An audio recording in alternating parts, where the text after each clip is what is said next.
आज आता तुम्ही एक समजा वयस्कर झाला मग तुम्हाला त्या गोष्टीची गरज नाही. आज रांग लागल्या मुलाविषयी मोबाईल आहे. आता जी काळाची गरज आहे आता याशिवाय काही होऊ शकत नाही. कारण एक टायमात जेवण नसलं चालतं पण हे संघ लागत माणूस सकाळचं जेवण दुपारी करीन किंवा सकाळचं डायरेक्ट संध्याकाळी करीन. पण मोबाईल घरी ठेवून कोणी येऊ शकत नाही. आज कुणी असो लेडीज असो जेंट्स असो म्हणजे काळाची गरज आहे. पण ह्याच्यापासून आता चांगलं बी एवढंच आहे पण हे धोकादायक बी एवढंच झालंय.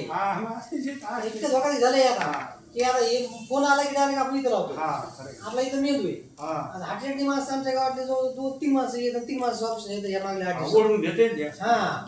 तर हे वापरणं म्हणजे हे मोबाईल रेडिएशन पासून इतकं वाचित आहे आपल्याला की तुम्हाला मुंग्या यायच्यात किंवा कमराला काय कुठल्याही आजाराला आहे. आता हे कसं काम करतं माणसाच्या बॉडीवर तुम्हाला दाखवतो. हे 5 थेरपीपासून बनलेलं आहे. हे किती 5 यात चुंबक आहे बघा यामध्ये थेरपी चुंबकीय